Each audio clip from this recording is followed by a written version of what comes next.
Hello friend, welcome to channel. So in this video we will discuss the classification of injection molding. So if you are new here, please subscribe the channel and hit the bell icon so that you'll get the updated videos from mechanical design ata.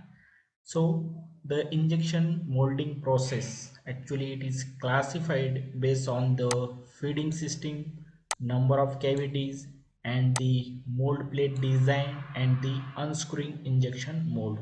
So we will discuss all these four categories one by one.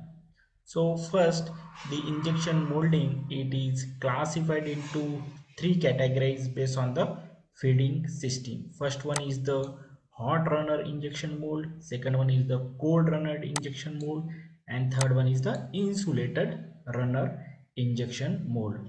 So here we are in the hot runner injection molding, we are passing continuously, we are passing the molten plastic into the mold cavity.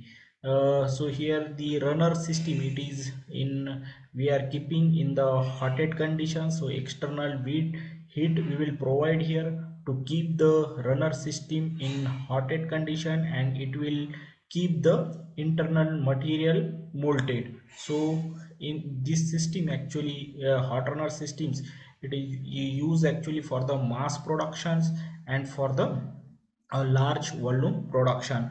So here we don't need to remove the runner with the part. So only we need to remove the part in the while ejection. So here it is there is no wastage. So if you see the cold runner system, so in that the runner system, it is not hotted condition, so it is normal.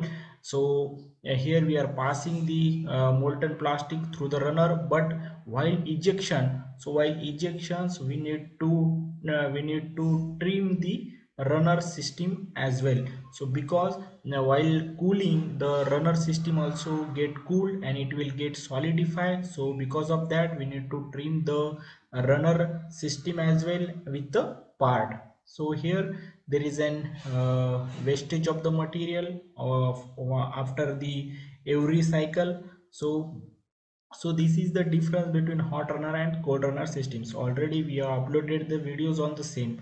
And one more is the insulated runner injection mold. So here we are keeping the insulations outer geometry of the runner. So insulations we are adding here to keep the runner in a hotted condition. So there is no external heat, only we are providing the insulation over the runner system.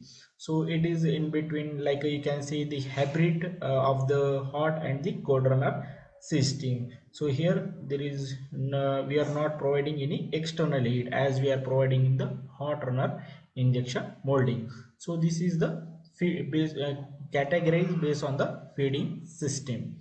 And next one is the injection molding. It is classified into three categories based on the number of cavities. So like single cavity injection mold, multi cavity injection mold, and the family injection mold. So in the single cavity, so in every cycle we will get only one product, or you can say only one part.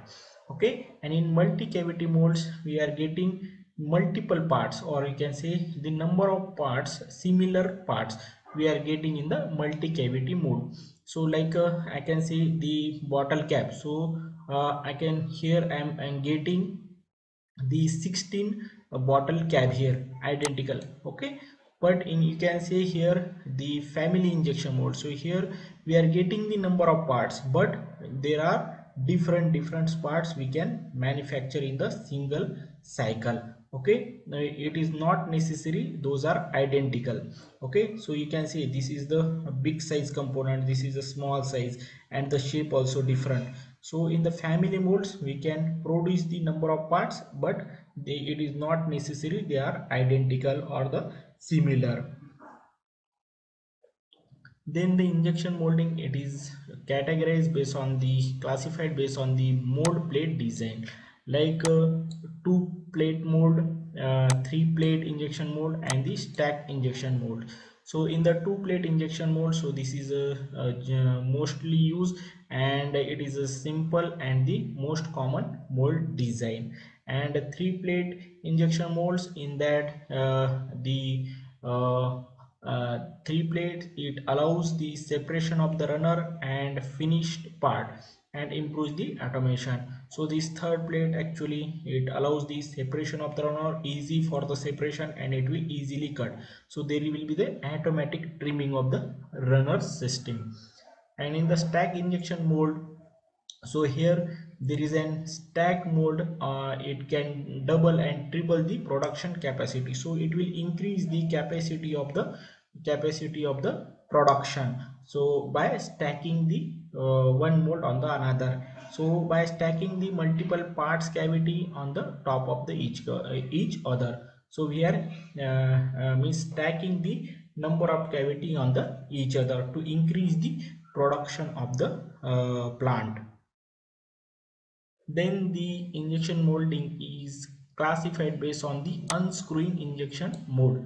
So there are the different features. Those are very complicated while for the removing from the mold cavity. So like threading. So like that, for that there are different unscrewing injection mold mechanism, like a rack and pinion unscrewing mold, electric motor unscrewing mode, and hydraulic motor unscrewing mode. So some plastic parts require the internal threads that cannot be removed through the standard ejection system. So in that case, the unscrewing mode uses the mechanical or the motorized system to rotate the threads core and allowing the easy for removal of the parts. So like we will mold the thread, internal thread, but what we can do, we can use these types of mechanism, so that this also it will rotate properly, and the plastic threads will be generated inside. Okay, so this type of mechanism we use, so it will also rotate and we can easily manufacture the internal threads. The selection of the right injection molding process, it depends on the different factor, like the production volume, material requirements, and the product complexity, and the cost, and the efficiency. So if you see, the multi cavity and the stack molds are the best for the high volume production. And in terms of cost and efficiency, if you see, so the hot runner system generally it is very efficient, and the for the large volume production it is used. So friend, that's it for this video. I hope you like this video, and if you are new here, please subscribe the channel and hit the bell icon. So thank you for watching. See you in the next video.